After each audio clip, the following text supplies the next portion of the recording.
What I'd like to do tonight is talk about something which I think most people have thought about. You know, the Beis HaMikdash was destroyed. And there's an argument with Shiur, but let's assume it was 70 CE. That's a long time ago. That's almost 2,000 years ago. So people wonder, why does the Golus take so long? It's called the Arichas HaGolus. You know, you'd think that after so many thousands of years and so many, difficulties that the Jews have gone through, we would imagine that the Golus would be over, Mashiach would come, the Beis HaMikdash would be built, and so on. So the question then is, why does Golus take so long? So I'd like to deal with that this evening. Before I begin, however, this Shiur should be a blessing and a merit for the health and success of the families of Regina Bas Yosef Reuven and Yeshaya ben Yisrael Binyamin Wolf ben Tzvi Hersh Baruch ben Binyamin Wolf.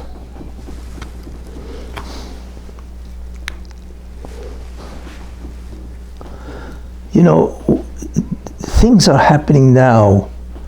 I'm not going to go into it, in terms of current events, but there is something that you should know.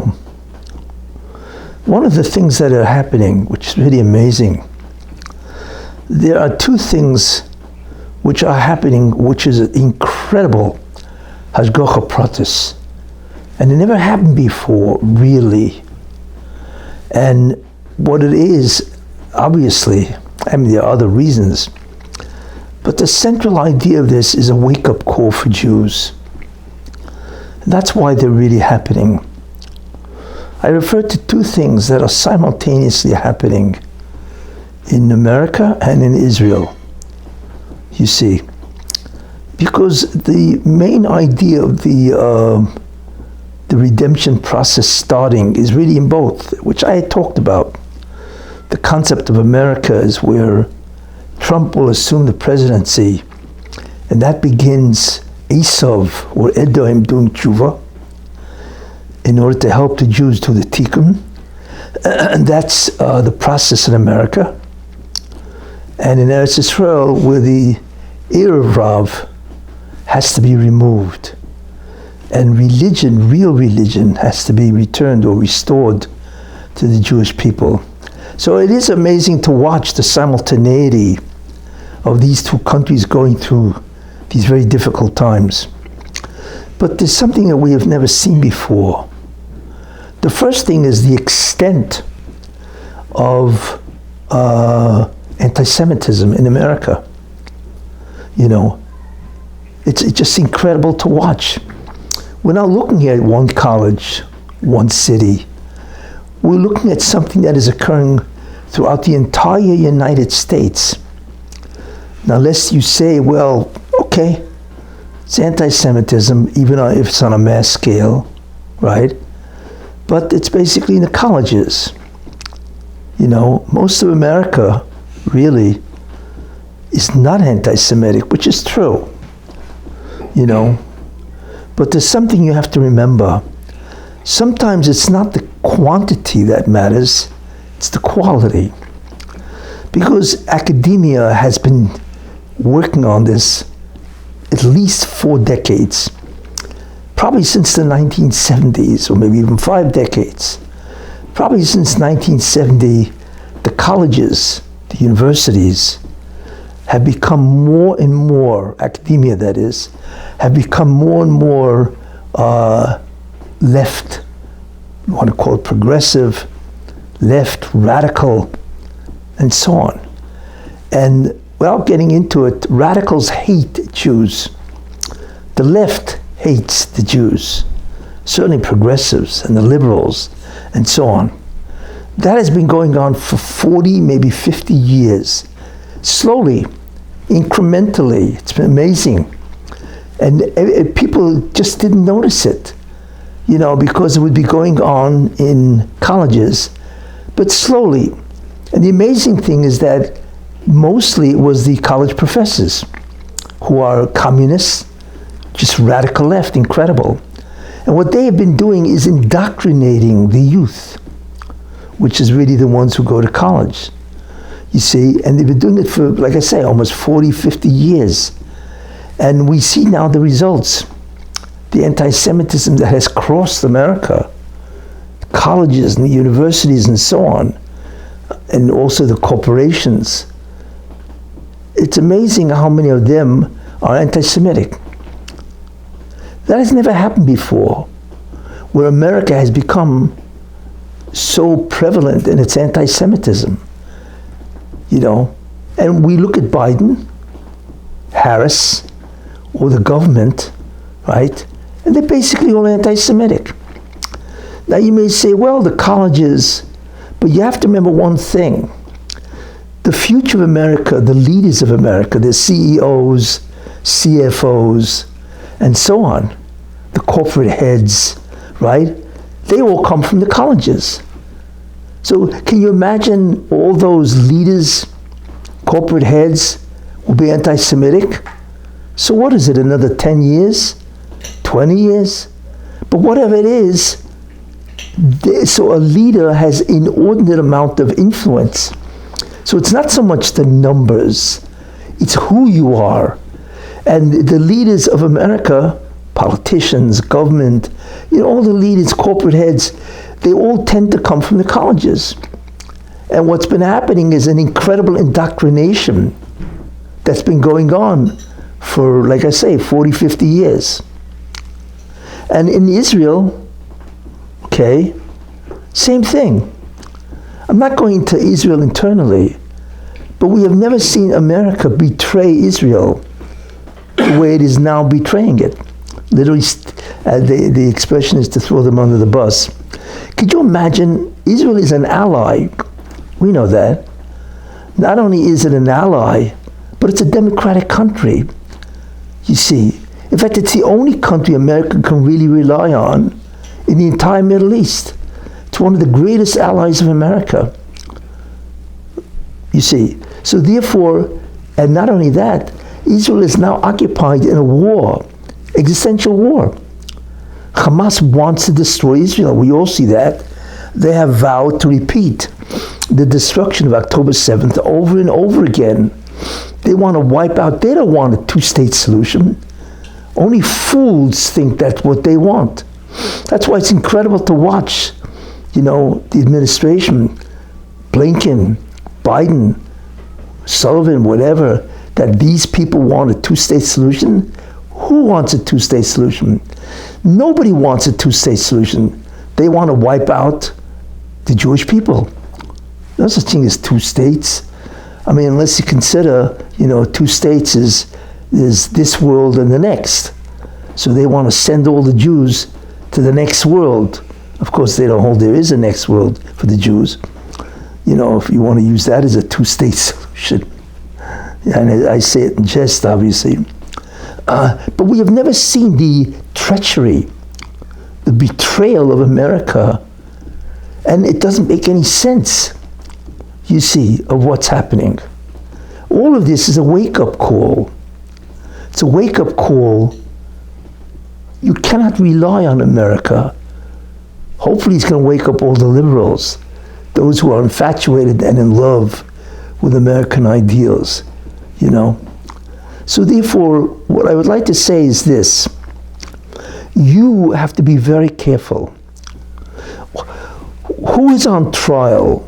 Trump is not on trial, really. You don't realize that. It's America that's on trial in front of God. That's who's on trial. It's called a Bureau.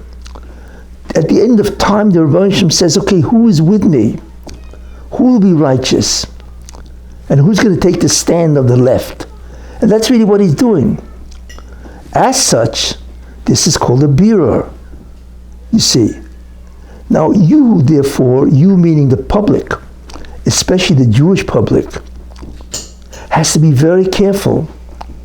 Because if you vote, and I say this all seriously, and I don't espouse candidates, I mean, I tell you what I think they are based on the divine plan. But I don't make up the plan, I just try to reveal it to the best of my knowledge and so on, you see. So if you vote for Biden, or any Democrat for that matter, because they all agree with his position, then you are considered a member of that group, a partner. Now, basically what Biden is doing, he is destroying America. It's obvious when you just take a look, the border, the inflation, the energy, the crime, it's just beyond belief. The inflation, so what's going on. Biden is actively destroying America because he wants to turn America into a communist regime, and what they want is power. They want to turn the United States into a communist regime or Marxist regime, right? That's what they want to do. In order to do that, they're going to destroy America, or what America now represents, which is basically a constitutional republic and so on. That's what they want to do. So therefore, Biden is actively destroying America. But I want to tell you something. To destroy America really means to destroy the world. There's something that Biden's doing that is incredibly dangerous. Biden is spending money without a stop. The United States now owes 34, as far as I know, $34 trillion. That's a lot of money. If you want to understand what $1 trillion is, I'll give you an example, just to get the feel of what we're talking about. Could you imagine if you have a stack of $100 bills, how high is that stack of $100 bills to equal $1 million? It's an interesting question, right? And the answer to that is 42 inches. The stack of $100 bills will be equal to 42 inches. Okay, that's $1 million.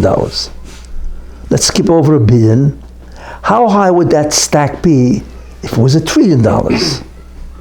It's an interesting question.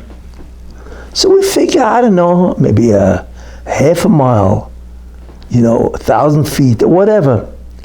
No, the answer is 574 miles. That's how high the stack is to equal $1 trillion. And America owes $34 trillion in debt, right? We cannot even imagine that kind of sum. You see, the interest payment on that alone that America pays, because most of it is borrowed and so on, is staggering. So what America is now really in danger of is to destroy the currency, to destroy the value of the dollar, where the dollar is no longer the reserve currency, which means a currency that is used, right, for nations of the world to have money. America is destroying that. And there's a tremendous danger that ultimately people are going to lose confidence in the dollar and switch to some other currency or whatever. And then you will witness a depression that you cannot even begin to imagine what that is. In fact, that will destroy the world. The whole market system will collapse because no real currency, you see. So really, when you think about that, for that alone, Biden is destroying America. And if you destroy America, like Abraham Lincoln once said, America is the last great hope of mankind. And he's right. You see, that's what he said. So imagine if you destroy America. America is the engine of the economy of the entire planet. If you destroy America, you've destroyed the world. So that's number two. Number three, you've destroyed the Jewish homeland. Not Israel. I'm talking about America. There are 5 million Jews that live in America. You see, we're not talking about a small amount. And many of these Jews are very influential, or they have a lot of wealth, or it's become a tremendous homeland for the Jewish people. Then with the anti-Semitism raging and Biden at the helm, you're looking at the end of the ability of Jews to live in America. Now, therefore, what I want to say is this. There's a bureau going on, and if you contribute to to maintain that Marxist philosophy, Biden and so on, the Democratic Party, you will be numbered with the group called those people that want to destroy the world. And you don't want to be part of that, because the punishment for being a contributor to the stability of that group is beyond your ability to comprehend. Because like I say, it's not just destruction of America, over 330 million people, but it's the homeland of the Jews right now, and it's the entire engine of the entire world. So be very careful. As far as I'm concerned, you don't want to contribute to Biden or any of these people maintaining their positions. Very, very dangerous. Anyway, I just want to leave you with that thought. You may disagree with me, fine. But I'm telling you, based on what Biden has done in the 3.5 years of his rule, he's destroying America, the world, and the ability of Jews to maintain a stable homeland in America. Anyway, so I felt I wanted to say that, so you should have a grasp of that. Now, what I want to deal with is the concept of the Arichos HaGolos. Why does it take so long? That's a very powerful question. Why does it take so long? What is the problem? I mean, it's not like the Jews never went through any trials and tribulations. The Jews are the most butchered, slaughtered nation to ever exist in the world. We know that. Anti-Semitism has been around since at least Nimrod, through Avram Avinu in the Kivshon Eish. That's how far back. That's 4,000 years. It has never gone away. And I want to tell you something. It never will go away. That's the interesting concept. You see, anti-Semitism will never go away. And because it's based on certain ideas that just don't end and so on. It will end someday with the Mashiach, that's true. But without that, forget it. In any case, so that's the question. The Jews have suffered tremendously over the years. So the question, like I say, is why isn't that enough? They've been kicked out from almost every nation in Europe, expelled. And I'm not even going to the Holocaust, persecutions, and not only that, but we're talking about pogroms, we're talking about Inquisition, we're talking about crusades. But who can count? I once gave you a statistic of how many Jews have been killed. 500 million Jews should have been around by now, whatever. In any case, the answer to that is very interesting. Why? In order to understand the answer, which is not really complicated, and so on, you have to understand the nature of the Jewish people, you see. And then based on that, we can begin to understand what God's plan is. You see, I can tell you the answer now, because it's really very simple. But in order to really appreciate the answer, you want to know certain ideas about what is the essence of the Jewish people themselves. The answer why, I give you I think it was Lev Yitzchak Barditchev, who's the great defender of the Jewish people. He always, what's called Melis Yosha, he would always say, defend the Jewish, whatever they're doing, and so on, that they're not sinning, they're righteous. A tremendous person who saw only the good things about the Jews. But I think it was him where he said that, after he dies, he's going to storm heaven. He's a great man. And he's going to demand that the Mashiach come. I mean, this goes back 300 years ago. This was after the Khmelnytsky massacre, when 1/3 of Jews in Europe were slaughtered by Khmelnytsky, the Cossacks. Anyway, that's what he said. Well, guess what? Eventually he died. I'm sure he went to heaven. Where's the Mashiach? What happened to what Levi Yitzchak Barditchev said? Why didn't it work? Obviously it didn't work. And the answer is really very interesting. I'll tell you what happened. When Levi Yitzchak Balditchev got to heaven, and of course he faces whatever he has to face, judgment, everybody has to face judgment and so on, right? So he probably made a request. He says, I don't understand. We've been slaughtered for thousands of years. Where's the Mashiach? So they said, why don't you ask him? So he probably went over to whoever the Mashiach is, right? And he said, what's the problem here? Why don't you come? There's so much sorrows, so much terrible calamities and catastrophes that happen to the Jews. And I want to tell you something. It doesn't only mean that the Jews are slaughtered. Do you have any idea the poverty of the Jewish people in Europe? It's absolutely incredible. The poverty, you read about this sometimes, and you say to yourself, I can't believe people are able to survive in such incredible amount of, poverty and so on. Daily living was very difficult. That's part of the Golus. We think the Golus is, we're out of our land, which is true, and the Jews are killed in pogroms and all that in Russia and in Europe and so on. No, the Golus is the incredible hardship that the Jews are going through, and the fact that they cannot be the tzaddikim that they could be. That's part of the Golus, by the way, where you cannot be what you could be. You see, whatever.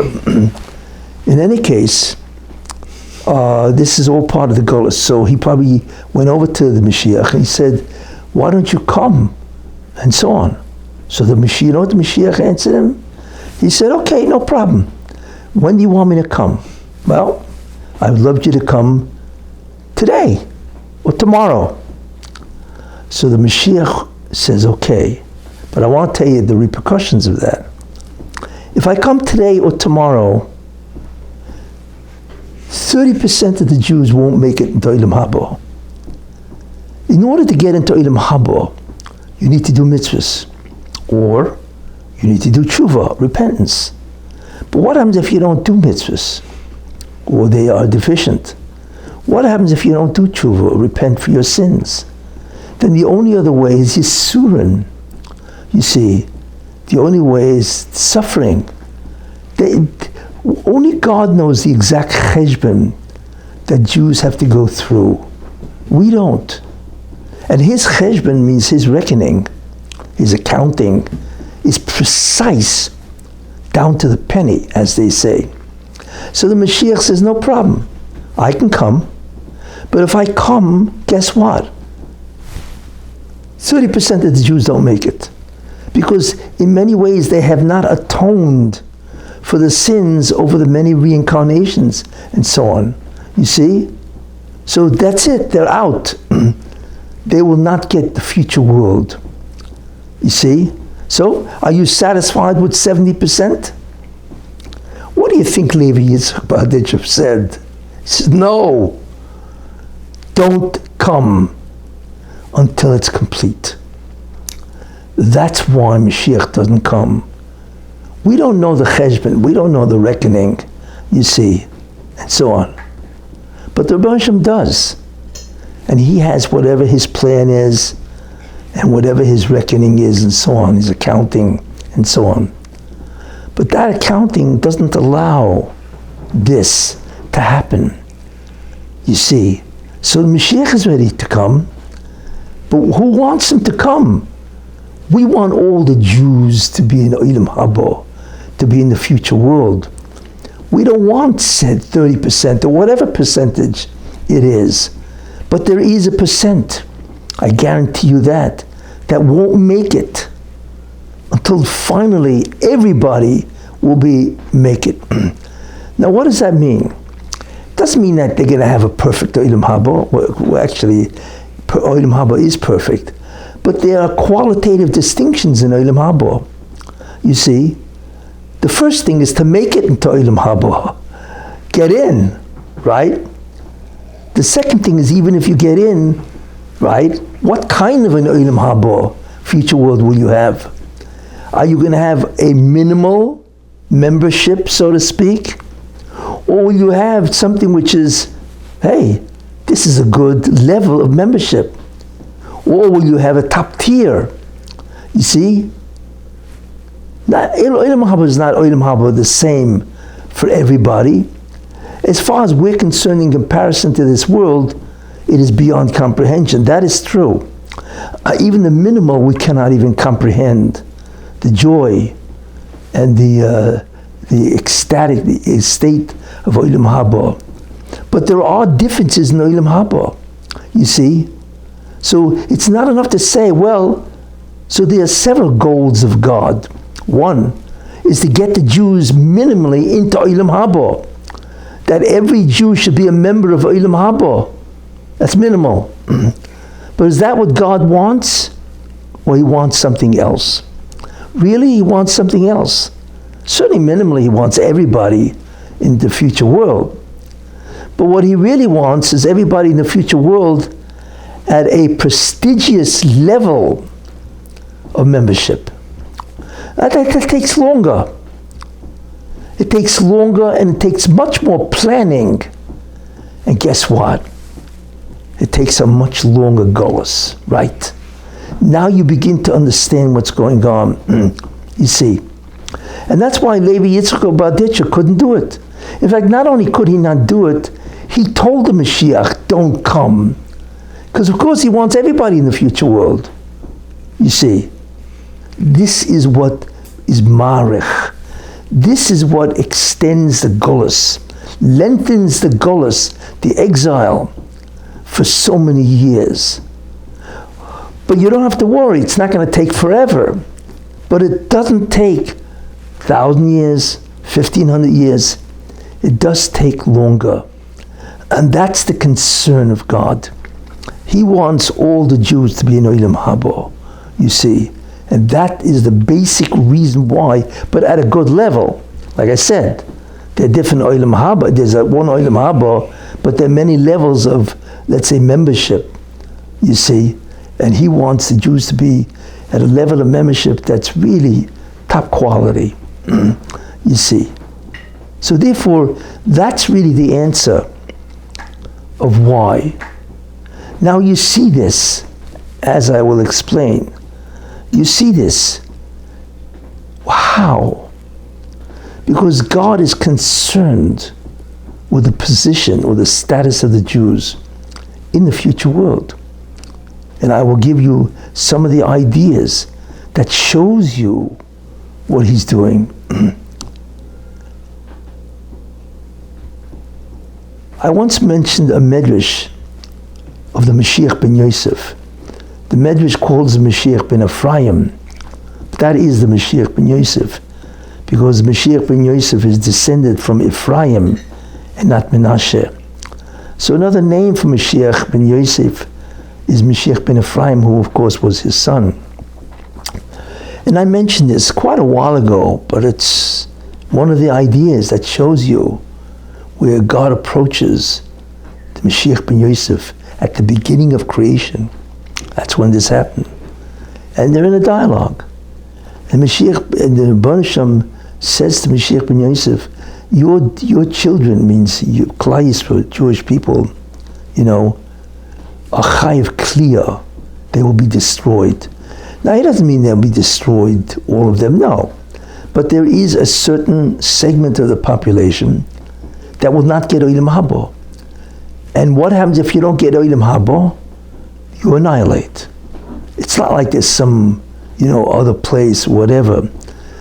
You don't get Gehenna forever. There's no such thing as a Gehenna forever. No sin, no matter how bad it is worth a eternal damnation. You see. But the Rebbeinu says there are Jews that won't make it. In other words, there's not enough time in the plan for these Jews to get into the future world. There's not enough time to have them suffer, you see, because the world will only last 6,000 years. And the Rebbeinu does not want the world to last 50,000 years, you see. And like I once mentioned, the world will last 6,000 years, and that's why there are 6 days of creation. And Shabbos he rested, and so on, it desisted, and so on. So what the Russian wants, right, is to end it after 6,000. That's why this world will end in the year 2240. Everything will end, including the Messianic time. So he approaches the Mashiach ben Yosef and he says, a lot of you, not a lot, but whatever the percentage is, they're not going to make it. So the Mashiach ben Yosef, whoever he is, says something which is absolutely astounding, because he has this incredible concept of responsibility. You should know, just as an aside, by the way, the greatest thing you could say to God is, I took over responsibility to help my fellow Jews, right? And it's an important idea that most people are into their own lives. Like we understand, because you want to survive, you want to prosper, you want to flourish. Fine. But for some reason they forgot about the Jewish people. You see, people have to learn that one of the greatest things that God wants from a Jew is to take responsibility for other Jews, to help them get into the future world. It's a very important concept, which in many ways deserves a shiur on its own. But that is very important. Take responsibility in some way, whatever your skills are, your talents, and so on, to help Jews further and advance to get into the future world in whatever way you can, with money or job or kiruv, whatever it is. In any case, so the Mashiach ben Yosef, who takes all the responsibility, incredible, he says, I am willing to accept the suffering, which a person can, for the Jewish people, for those people that won't make it. Whatever the percentage is, I will accept responsibility. I will suffer for them.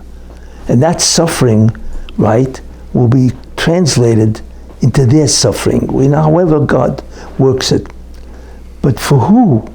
So the Mashiach ben Yosef says, for every Jew that lives in my generation, means when I come, but not only that, for every Jew that lives throughout all the generations of history. I mean, that's incredible. He accepted the responsibility to suffer for their sake. And therefore all the Jews will be able to get, hopefully in the future world, and so on. This is what he says to the Rebbe Shem.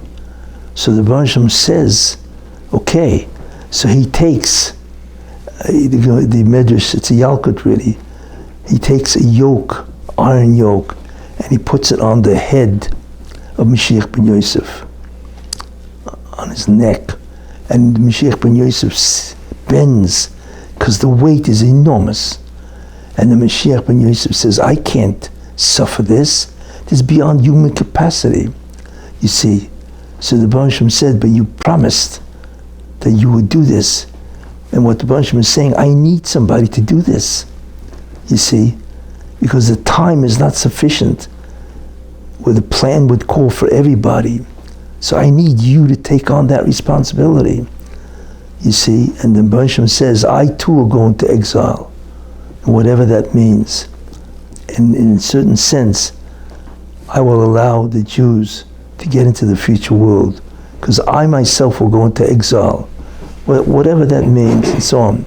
So the Mashiach ben Yosef says, okay, then it is sufficient for the slave to be like his master. If you will go into exile, then I also will do that also. So it's amazing. So the Mashiach ben Yosef is called Sovli Chiloim. There are people that suffer, or they have assumed the suffering of the Jewish people. The greatest sufferers of the Jewish people is the two Mashiachim, Mashiach ben David and Mashiach ben Yosef, okay, and Moshe Rabbeinu, right? We don't realize it, but for the neshama of Moshe Rabbeinu to be buried outside of Eretz Yisrael is suffering for his soul, because his righteousness certainly demands that he should have been buried in Israel. So he has agreed to be buried outside of Israel, outside the holiness of that land, in order to help the Jews survive You see, that's why the Rabban Shem would not allow him to go into Eretz Israel. You see, Moshe Rabbeinu prayed, right? How many times? 515 times. And the Rabban Shem said no. Why?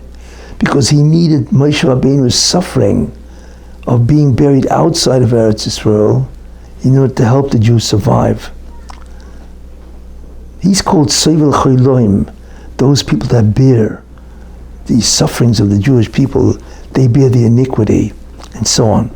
In any case, this is what the Rabban Shem has done. So you automatically see a tremendous thing, that the Rabban Shem looks around for people that will take on the suffering of the Jewish people. Right. He looks around for people like that because they can't fulfill the amount of suffering for sinning that they need. So he looks around for people that are willing to accept. And that's why you have many tzaddikim, you see, that suffer. And they're nowhere near what they could have been. And part of their suffering is to atone for the Jewish people. And really that's what happens, you see, in terms. So we automatically see that there's a tremendous, avenue that the Rabban Shem does, and so on, in order to get into the future world, see.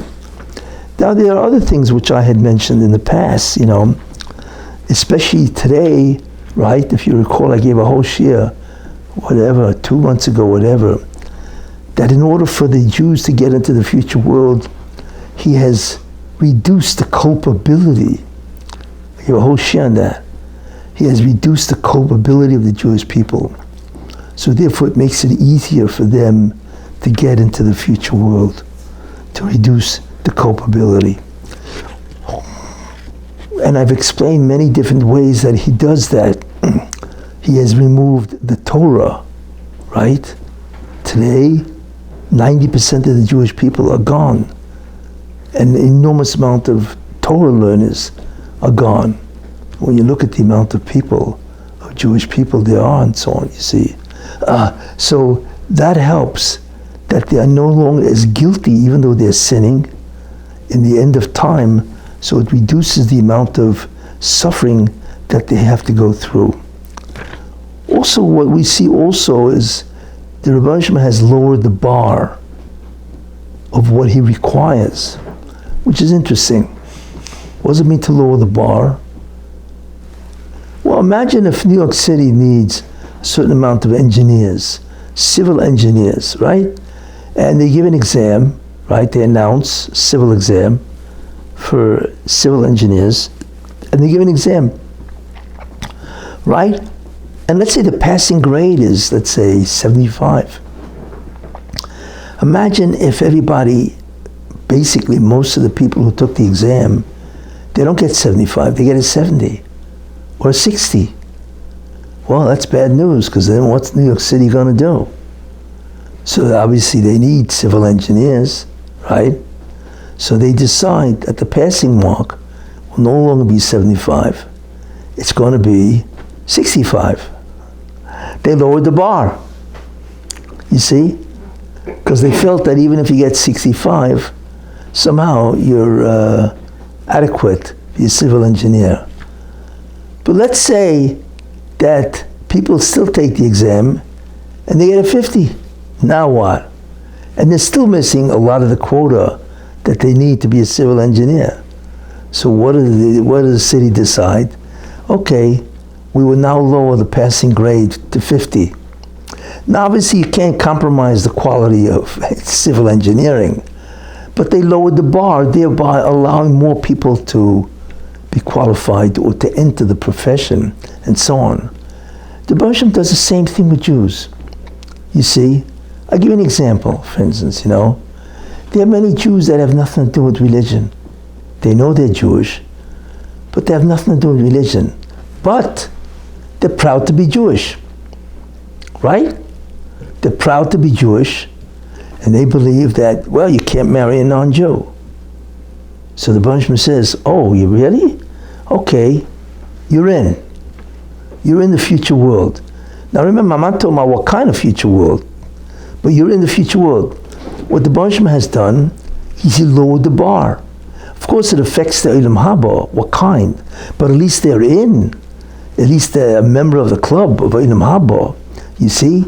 That's why every once in a while, you'll see that it's now that the Jews who are not religious or whatever, all of a sudden there's an event that forces them to make a decision. How close or what's your feeling about your feeling about being Jewish? Well, I identify with Jews. I have nothing to do with the religion. That's one, you know. Or, right, I love Israel. I'm a Zionist. So even though he's not really religious, but he does love Israel, so therefore you're in the future world. Of course the Rebbe is going to adjust all that, but he has lowered the bar in terms of the entry, you see. And that he does in order to make sure that ultimately everybody will be able to get in, you see. Then there's another idea, and we've seen that in history, events have taken place where you had to choose some level of devotion to some aspect of Judaism, whether it be that you're proud to be Jewish, or you will not marry a non-Jew, right? Or you love the state of Israel, or you like Jews, you know, you contribute to Jewish charities, whatever it is. But therefore the Baruch Shem will allow you to get the future world even at a lower benchmark, so to speak. He will allow you to get the future world. Now I'm not talking about the quality, but I am talking about the ability to get in to that, you see. And then I once mentioned, I gave a whole share about the Akedah. What was the whole point of the Akedah, the binding of Isaac, right? The whole point of that was, I summed it up in one word, loyalty. There will come a time, you see, when Jews will have left Judaism. So the critical concept is, okay, but how loyal are you to God and to Judaism? What level are you still involved? Even though the Rebbe will appear in many ways to be irrational, what doesn't make sense, you see. So therefore, let's say the Holocaust, the whole concept of the Holocaust, to us, in many ways, seems irrational. I mean, one can't think about why, you see. But in many ways, most people think that it makes no sense. How do you allow Germans to kill, or whoever, Europe, to kill 6 million Jews? But the question is, so how are you going to now relate to God? Are you loyal to God or not? And that is a very important question. So loyalty, even if you're not religious, now becomes a very crucial idea. And I once mentioned, when the Jews sinned at the golden calf, Moshe Rabbeinu didn't say, you know, when he saw what was going on, he didn't say to the Jewish people, you know, who sinned and who didn't sin. He said, Mila Hashem Elai, who is to God, come to me. What do you mean? That's not what it's all about. You should have really asked who did the sin and who didn't do the sin. He didn't say that. He said, Mila Hashem Elai, come to me. Who is to God, come to me. That means even if you sinned with the golden calf, if you still have loyalty to God, you see, then you'll make it. That's your entry, you see. And in many ways, this concept of loyalty is critical. And in many ways, that's what the Akedah was, you know. Even though God commanded Avram to kill Yitzchak, which is irrational, because Yitzchak, the Jewish people would grow from Yitzchak, so how could you kill him? But the question was, would Avram Avinu be loyal to the command of God, even though it made no sense? You see, So therefore, that's what the Akedah was about, to lower the bar, you see, in terms of the Jewish people. So we realize something in many ways which is very important. Normally, the length of the Golus is for what reason? The length of the Golus is to do what? Is to allow the Tikkun process to unfold. God wants to rectify creation, right? So he needs the Jews to go through certain procedures, certain historical events. You see, will they or will they not adhere to the mitzvahs, no matter where I send them, and no matter what the situation is where I send them? Will they do that? So that's part of the tikkun, you see. But the second idea of the arichas hagolos, of the lengthening of the exile, is to make sure that every Jew will get into Olam Haba. You see, that's actually the reason really why Golus is so long. Because like I said, the Russian wants to ensure that the Jews will get into Olam Haba. And therefore, we're going to be in Golus as long as one Jew, right, hasn't made it in Olam Haba. It's still that. Of course, what happens if you have made it in Olam Haba and that Jew hasn't, so why are you still suffering? Well, God doesn't look at an individual basis. He looks at the national, you see. And the national, of course, is the Jewish people in general, you see. So this is a very, very important idea, this concept that God requires all the Jewish people in many ways to be in the future world. And like I say, you even have figures, Sheikh ben Yosef, Sheikh ben David, Moshe Rabbeinu, and you have many tzaddikim throughout the ages, you see, that accepted the suffering of the Jewish people to make sure that the Jewish people will eventually get into Olam Haba, you see. And when that does happen, the instant that it happens, the Baruch Shem will remove the exile. And I certainly believe that we are looking at that now. You see, we in many ways now historically are looking at the beginning of the end of the evil of mankind. America has become a rogue nation. It never was this way, you see.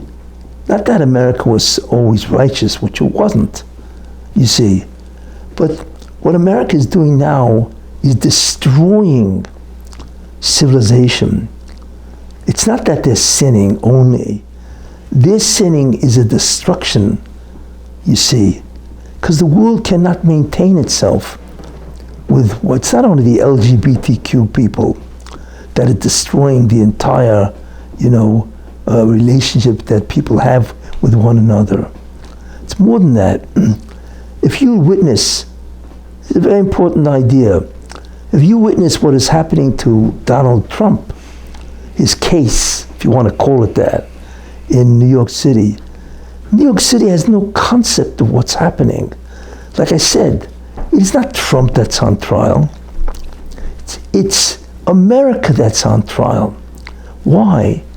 Because the case against him, whatever that is, falsifying business records, is so ludicrous, is so absurd, that what they have done is made a mockery of justice. Justice is a very important ingredient of the stability of civilization. Without justice, it's over with. You see, that's why dinim is one of the Sheva mitzvahs b'nei Noach.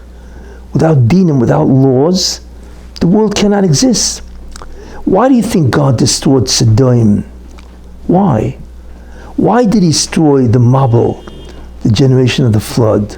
I mean, that's pretty radical, to wipe out the whole world, or to wipe out a whole city, probably in a supernatural way. Because what they did is they engaged in acts which will destroy civilization. You see, Sodom was unbelievable. If A robbed B, right, then who's the one who pays? B. B has to pay A. The victim had to pay the robber because the excuse was, well, if you didn't have the possession, he could never have taken it from you. So therefore, you're guilty. You're guilty of him robbing you. I mean, is this normal? But that's what they did. This was one of the many laws that they had. Of course, it's ridiculous. So God said, I cannot have these guys exist and wipe out my civilization. Well, guess what? How in the world can you have a court case where nobody knows what the crime is? Because the crime has not been spelled out, really. I mean, it's obviously a sham. It's not that it's politically motivated. There's no justice. There's no case. There's no crime. I'm not even going into the fact that he's a former president of the United States. And if that's what you want to do to a former president, this is what you're going to level at him. Are you crazy? Right? Yeah, if you want to put a guy like that away, find him guilty of murder or something that makes sense. But falsifying business records, nobody has ever been convicted, charged or convicted, as far as I know, of these charges. And this guy is a former president. So what they have sullied is not merely Trump. They have sullied the office of the presidency. You know, the office of the presidency is supposed to be the most dignified position in the world, certainly the most powerful, right? So therefore there's a certain honor, right, and dignity that is ascribed to the office of the presidency. So when you take a person that was the president of the United States, the highest position in the land and most powerful person in the world, and you charge him with a Mickey Mouse charge, and like I said, there's not even a Mickey Mouse charge. There is no charge. And this judge is part of the whole, comedy. It's a circus. It's really what it is, you know. He should have recused himself because his daughter's making a fortune of money if Trump is found guilty. So of course he's going to find Trump guilty. He wants his daughter to make the money. Talk about a conflict of interest. And not only that, it's in Manhattan. What's it doing in Manhattan? They hate Trump. How could you have, where's the due diligence? Where's the justice? I mean, and people see this, and they laugh at this. Therefore, they have destroyed the respect that a person has to have for justice. You see? Which is really, when you think about that, incredible. I once went to visit a place with my family. You know, you just give me an example, you know. I went to visit a place with my family, right? So I parked the car, was somewhere in 2nd Avenue, and whatever street it was. Anyway, I came back, find my car, and it's gone. It's gone. So I didn't know, I said, did that mean somebody stole it? So I remember somebody suggested, wait a minute, maybe it was impounded. I said, why? There's no sign that says, you know, it was forbidden to park. There was no sign anywhere, you know. Anyway, what's the story? It was impounded, right? So I had to go down, forget about the schlep. I had to go down to get my car back because, you know, I had to go home. I had to get my car back, right? So I'm sitting in front of the judge, administrative judge, whatever they call him, right? And I tell him, I don't understand. You had no right to impound my car. There's no sign that says it was forbidden to park at all. So the guy says, it's not true. Oh, and I was like maybe 10 feet off 1st Avenue. So he says, there is a sign. Where's the sign? I looked. He says, well, there's a sign by 2nd Avenue. That's where the sign is, but not by me at all. So I said, I don't understand something. You know how long the avenue block is in Manhattan? You expect me to go all the way to 2nd Avenue to find out if there's a sign? What kind of justice is this? What kind of fairness is this? I mean, even if technically I broke the law because I parked in a place that has a sign, you know, about 1,000 feet away. I said, don't you think you should have put a second sign on near 1st Avenue to check it out? I mean, which would inform the people? Well, they didn't. So I said, you have no right collect, and it cost me, by the way, $250 to get my car back. And you have no right to do this. This is a mockery of justice.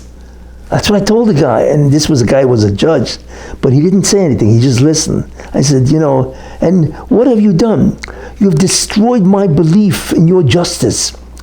So what do you think I'm going to do? If you do this to people, they'll laugh at you. See, why should I abide by the law?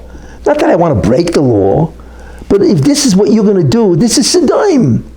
You put a sign all the way 2nd Avenue, it's about 2,000 feet away, wherever it is, it's like a quarter of a mile away. The least you could have done was to put a sign near 1st Avenue so people don't have to walk to 2nd. Why would anybody walk to 2nd Avenue? Figures as if it's not within the first 500 feet, forget about it. I said, what have you done? You've made a mockery of justice. Justice now becomes a laughing stock, right? Do you have any idea what kind of forbiddance that is? How forbidden that is, especially if you're the ruling class? Anyway, that's what I told him. It didn't help me. I still had to pay the $250. I think he took off the fine.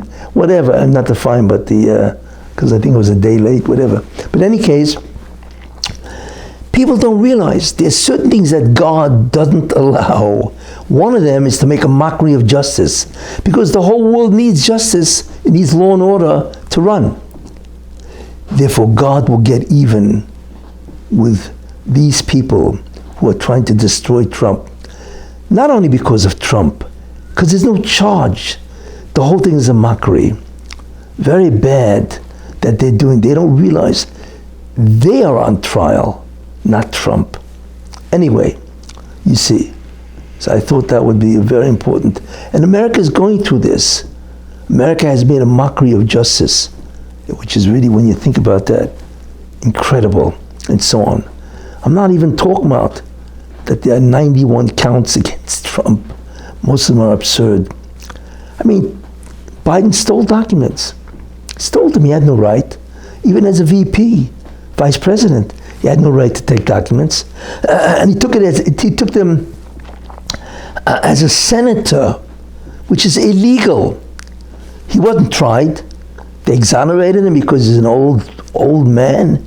So then how could you put the same charges to Donald Trump? You can't. But they didn't dismiss the charges against Trump. I mean, are these people insane?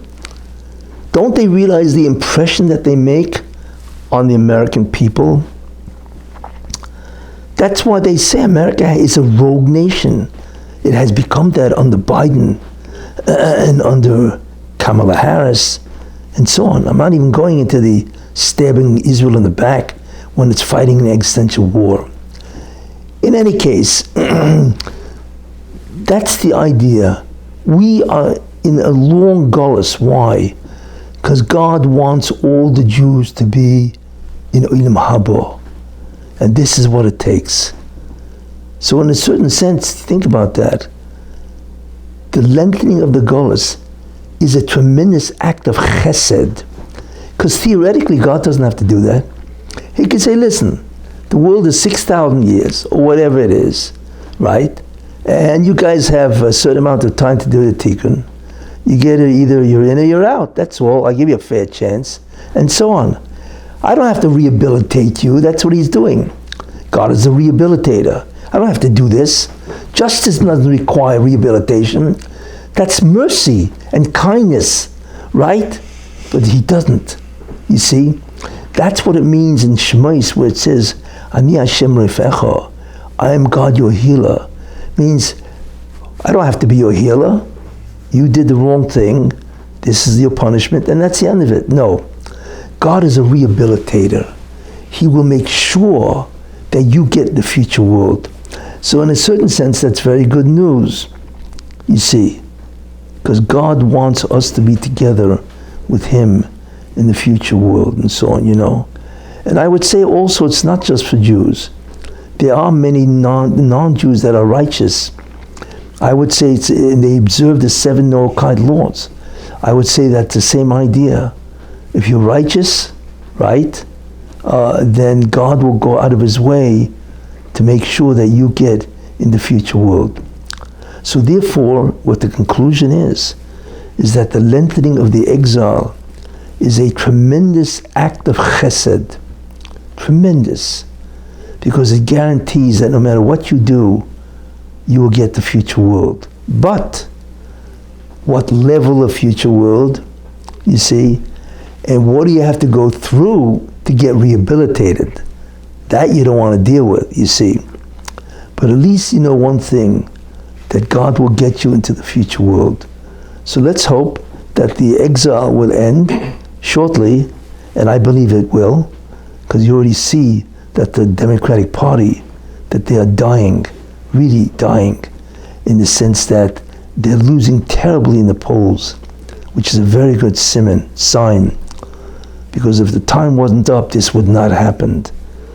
But the interesting thing is that even evil can only dominate for a certain amount of time. And when the time is up, like it says, miyad no yovedu, they are instantly destroyed. Everybody has a time period that he could flourish or dominate.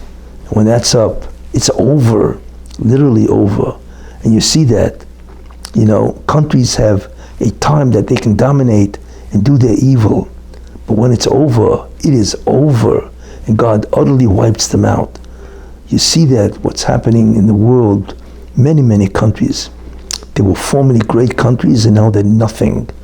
And there's so many countries in Europe that are basically, they're all has-beens, what they used to be in history. I mean, just take a look at Britain.